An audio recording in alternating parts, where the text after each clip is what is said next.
नमस्कार, मैं प्रभात रंजन दीन।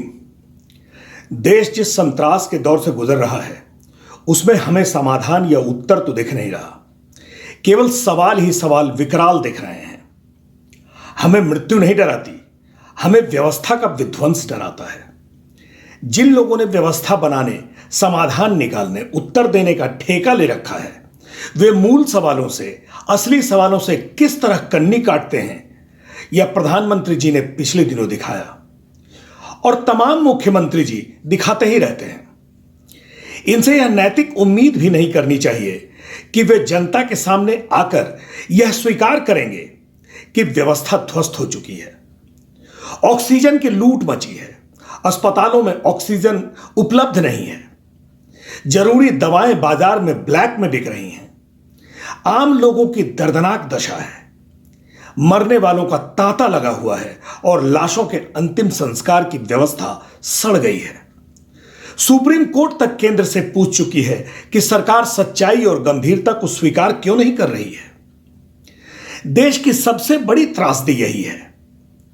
अपने पिछले कार्यक्रम के जरिए मैंने जिन 8 सवालों का जवाब देने की राज्य सरकार के समक्ष चुनौती रखी थी, उस पर सरकार ने अपेक्षा के अनुरूप कोई जवाब नहीं दिया। जरूरी जन सवालों के प्रति सरकारें उपेक्षा का भाव दिखाती हैं। यह राजनीतिक अपसंस्कृति बन चुकी है। इसके लिए कोई एक सरकार दोषी नहीं है। पूर्व के हमारे अनुभव ही ऐसे ही रहे हैं। इसीलिए तो लोकतंत्र क्रमशः रसातल में धंसता चला जा रहा है। चीन आरोपित कोरोना युद्ध का लचर तरीके से मुकाबला करने और उसका कायराना जवाब देने के कारण पूरे देश में जिस तरह की विभत्स अराजकता का सृजन हुआ है, उसे हम आप सब लोग भोग रहे हैं। इसके बारे में अधिक क्या कहना। अभी आपने देखा होगा कि 3 अहम मसले देश भर के सामने उभर कर आए। सोशल मीडिया पर ये 3 मसले सवाल की तरह अलग अलग स्वरूपों और शब्दों में उछलते रहे। पहला यह कि बाजार से ऑक्सीजन क्यों गायब है और ऑक्सीजन की उपलब्धता को लेकर सत्ता अलंबरदार सरासर झूठ क्यों बोल रहे हैं। अस्पतालों के अंदर कोविड रोगियों का हाल देखने के लिए सीसीटीवी कैमरे क्यों नहीं लगाए जाते। और तीसरा यह कि कोविड से मरे रोगियों की लाशों का पोस्टमार्टम क्यों नहीं कराया जा रहा। पहले सवाल पर सत्ता व्यवस्था झूठ का सहारा ले रही है और अन्य 2 सवालों पर चुप्पी का सहारा ले रही है। 2 सवालों पर मुख्यमंत्री से लेकर प्रधानमंत्री तक और स्वास्थ्य मंत्री से लेकर प्रशासन के अफसरान तक सब चुप हैं और ऑक्सीजन के मसले पर बोलते हैं तो सिर्फ झूठ बोलते हैं। आम शिकायतें हैं कि अस्पतालों में ऑक्सीजन उपलब्ध नहीं है। ऑक्सीजन को लेकर मारामारी और लूट मची हुई है। अस्पतालों के अंदर कोविड रोगियों के साथ बुरा बर्ताव हो रहा है।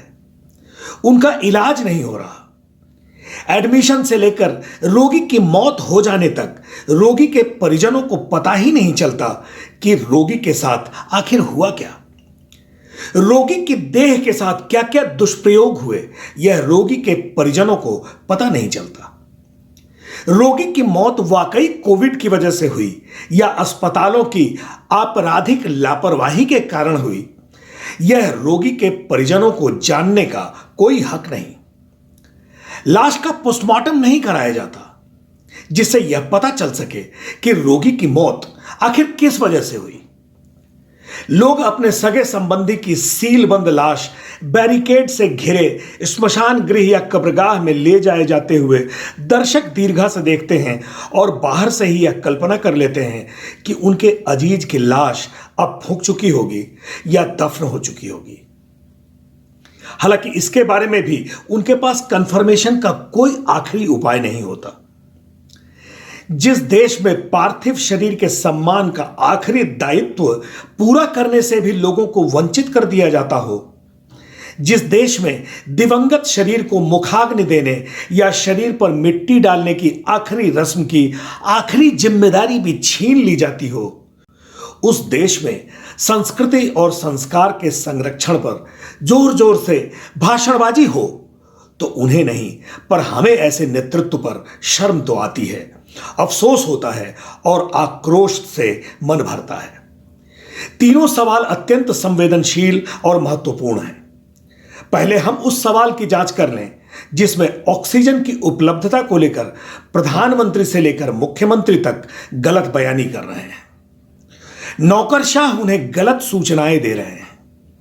ऑक्सीजन की उपलब्धता के बारे में प्रधानमंत्री नरेंद्र मोदी ने 20 अप्रैल को राष्ट्र से जो कुछ कहा और मुख्यमंत्री योगी आदित्यनाथ जो कुछ कहते रहे हैं वह यथार्थ नहीं है। तभी तो आम आदमी के त्राहिमाम से नाराज सुप्रीम कोर्ट ने सरकार से बड़ी तल्खी से कहा कि हमें इससे मतलब नहीं कि आप ऑक्सीजन कहां से लाएंगे। आप भीख मांगिए, उधार मांगिए, चोरी करिए या नए प्लांट स्थापित करिए, लेकिन अस्पतालों को ऑक्सीजन मिलनी चाहिए।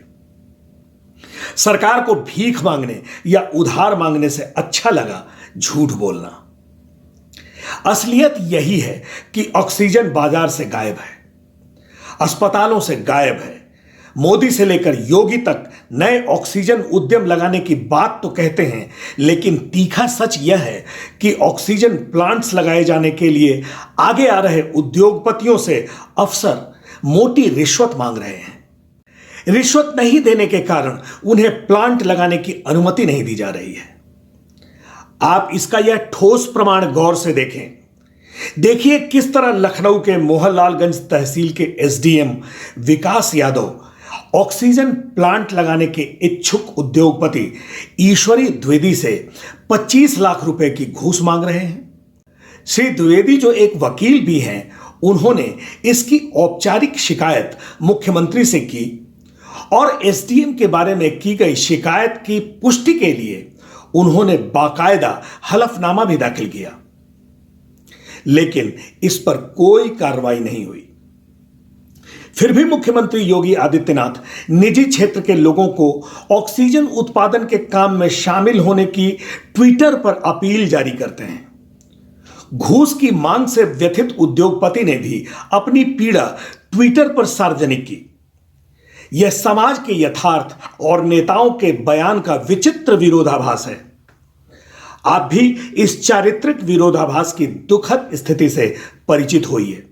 यह विचित्र विडंबना है, इसे ही अंग्रेजी में आयरनी कहते हैं।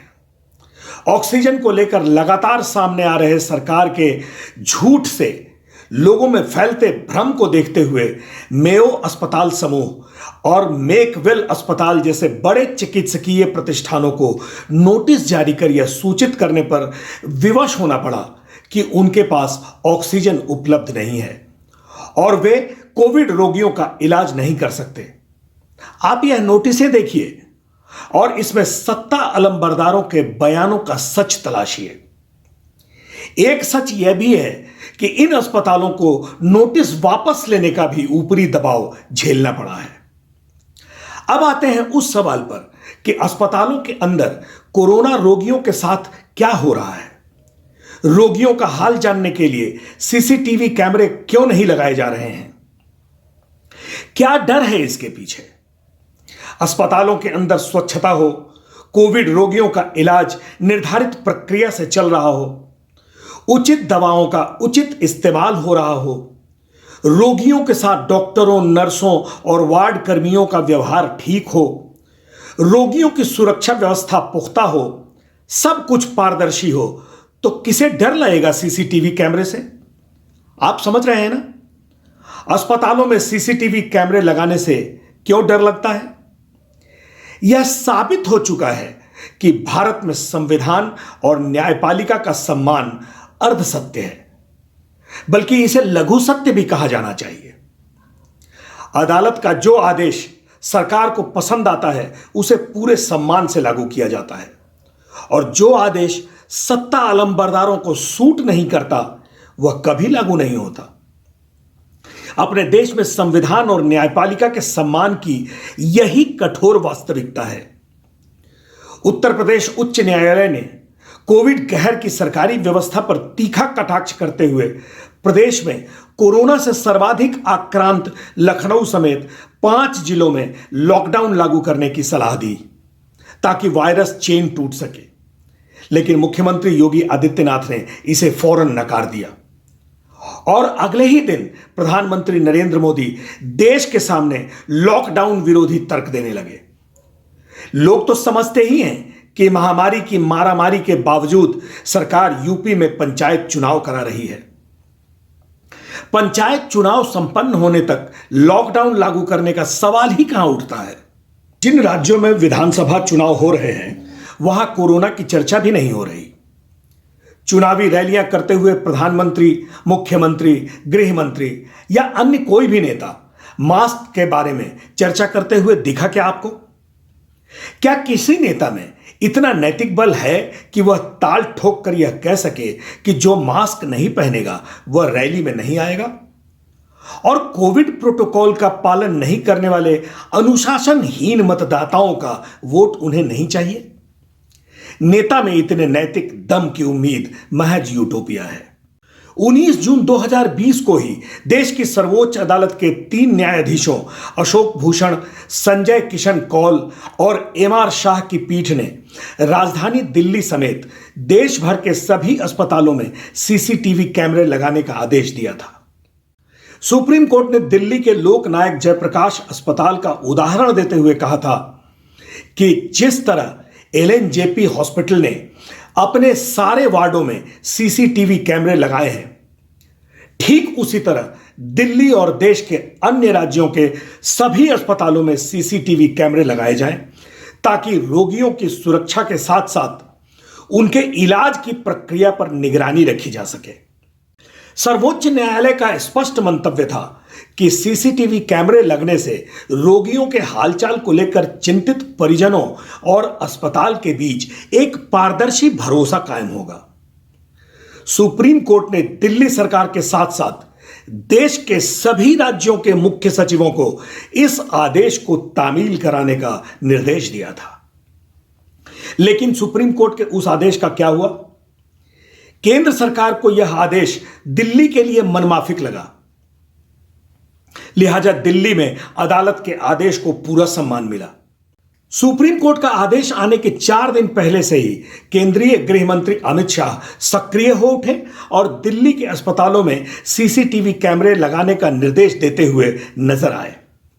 लेकिन गृह मंत्री की यह सक्रियता भाजपा शासित राज्यों में कतई नहीं दिखी। जिन प्रदेशों में भाजपा की सरकारें हैं वहां के लिए सुप्रीम कोर्ट का आदेश मनमाफिक नहीं था, इसलिए वहां सीसीटीवी कैमरे नहीं लगे।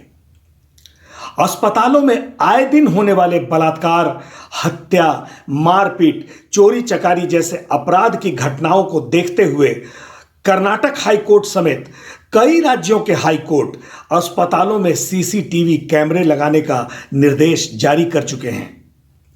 लेकिन वे आदेश सत्ताधारी नेताओं, नौकरशाहों, दलालों और मेडिकल माफियाओं को सूट नहीं करते, इसलिए वे लागू नहीं होते। कोरोना रोगियों की मृत्यु होने पर उनकी लाशों का पोस्टमार्टम क्यों नहीं कराया जाता? यह भी एक बड़ा सवाल है। आपने अभी देखा कि इटली में कोरोना रोगी के पोस्टमार्टम की जांच रिपोर्ट के बारे में एक सूचना किस तेजी से सोशल मीडिया पर दौड़ रही थी। यह सूचना केवल भारत ही नहीं बल्कि विश्व के धरातल पर ट्रेंड कर रही थी। उसमें यह था कि इटली के डॉक्टरों ने कोविड रोगियों के पोस्टमार्टम में पाया है कि उनकी मौत कोविड वायरस से नहीं बल्कि amplified global 5G electromagnetic radiation से हुई है। यही मैसेज कोरोना कहर के पिछले दौर में भी वायरल हुआ था। इटली से संबंधित इस सूचना की आधिकारिक वैज्ञानिक पुष्टि अब तक नहीं हुई है, लेकिन कोरोना के संक्रमण से मरे रोगियों की लाशों का पोस्टमार्टम क्यों नहीं कराया जा रहा, इसे लेकर तेज बहस चल रही है। इटली संदर्भित खबर के साथ साथ कई तरह की सूचनाएं चस्पा थीं। मसलन विश्व स्वास्थ्य संगठन ने पोस्टमार्टम पर पाबंदी लगा रखी है। या उसका निर्देश है कि कोरोना से मरे रोगियों की लाशें सील बंद कर फौरन दफना दी जाएं या जला दी जाएं, वगैरह वगैरह। जबकि असलियत से इसका कोई वास्ता नहीं है। यह सही है कि चीन की कोरोना कारस्तानी पर पर्दा डालने में डब्ल्यूएचओ ने चीन की पूरी मदद की, लेकिन जहां तक कोरोना मृतकों की लाशों का पोस्टमार्टम का प्रसंग है, डब्ल्यूएचओ ने इस पर कभी पाबंदी नहीं लगाई। आप डब्ल्यूएचओ का यह निर्देश देखें, इसमें कोरोना मृतकों का पोस्टमार्टम करने के लिए क्या क्या एहतियात बरतने होंगे, डब्ल्यूएचओ ने इसके बारे में निर्देशित जरूर किया है। डब्ल्यूएचओ का 24 मार्च 2020 और 4 सितंबर 2020 को जारी हुआ निर्देश कहीं भी कोरोना मृतकों का पोस्टमार्टम नहीं कराने की बात नहीं कहता। डब्ल्यूएचओ ने कोरोना मृतकों की लाशें आनन फानन में निपटा डालने की बात भी कभी नहीं कही है। उल्टा डब्ल्यूएचओ तो कहता है कि कोरोना मृतकों की लाशें निपटाने में जल्दीबाजी नहीं की जानी चाहिए। डब्ल्यूएचओ संक्रमण से बचने की हिदायत जरूर देता है, लेकिन मृत रोगियों के परिजनों को मृतकों को देखने और अंतिम संस्कार की रस्में निभाने से कतई नहीं रोकता। आप अमेरिका के national centre for biotechnology information से संबद्ध पबमेड सेंटर की शोध रिपोर्ट देखें। पीएमसी की शोध रिपोर्ट कहती है कि कोरोना मृतकों का पोस्टमार्टम हर हाल में किया जाना चाहिए। ऐसा करने से ही कोविड वायरस से शरीर पर पड़ने वाले सूक्ष्म असर का अध्ययन और उसके इलाज का उपाय ढूंढा जा सकेगा। पीएमसी की एक और रिपोर्ट देखिए, जो यह कहती है कि कोरोना मृतकों का पोस्टमार्टम नहीं करना शोध का अवसर गंवाना है और यह विज्ञान पर लॉकडाउन लगाने जैसा है। यह तो है अंतर्राष्ट्रीय परिदृश्य, लेकिन अपने राष्ट्र का दृश्य क्या है? यहां भारत सरकार हो या स्वास्थ्य मंत्रालय, राष्ट्रीय रोग नियंत्रण केंद्र हो या Indian council of medical research जैसी शीर्ष संस्थाएं, ये जरूरी शोध में तो फिसड्डी रहती हैं, लेकिन पाबंदियां उछल उछल कर लगाती हैं। आप खुद देखिए, भारत सरकार का स्वास्थ्य मंत्रालय कोरोना मृतकों का पोस्टमार्टम कराने के मसले पर क्या कहता है। स्वास्थ्य मंत्रालय का सबसे पहला कथन है कि कोविड-19 से मरे लोगों की लाशों का पोस्टमार्टम करने से बचना चाहिए। ऑटोप्सीज शुड बी अवॉइडेड। भारत सरकार का शीर्ष प्रतिष्ठान Indian council of medical research यानी ICMR 2 हाथ और आगे बढ़कर कोरोना मृतकों की लाश का पोस्टमार्टम नहीं करने का साफ साफ निर्देश देता है। ICMR की गाइडलाइंस आप गौर से देखें। चौथे खंड में ICMR साफ साफ कहता है कि कोविड-19 से हुई रोगी की मौत मेडिको लीगल मसला है ही नहीं, लिहाजा ऐसे रोगी की लाश का पोस्टमार्टम नहीं किया जाएगा। उसके लिए संबंधित अस्पताल या इलाज करने वाला डॉक्टर सीधे डेथ सर्टिफिकेट जारी कर देगा। ICMR यह भी कहता है कि यदि किसी रोगी की मौत का मसला मेडिको लीगल परिधि में आता भी हो तो पोस्टमार्टम की आवश्यकता को पुलिस अपनी मर्जी से दरकिनार कर सकती है। ICMR का यह निर्देश कितना खतरनाक है और किस अंधी सुरंग की तरफ ले जाने वाला है, इसे समझा जा सकता है। कोरोना मृतकों की लाशों को लेकर लगाई गई कई अन्य पाबंदियां और लाशें निपटाने की जल्दीबाजी सब ICMR की अपनी उपज है। इसका WHO या अंतर्राष्ट्रीय स्तर पर लागू नियम और नैतिकता यानी रूल्स एंड एथिक्स से कोई लेना देना नहीं है। ICMR की यह गाइडलाइंस भारतवर्ष की सर्वोच्च न्यायपालिका के सिर पर चढ़कर वर्डिक्ट जारी करने जैसा है। फिर भी लोकतांत्रिक भारत में सब चुप हैं। नमस्कार, जय हिंद।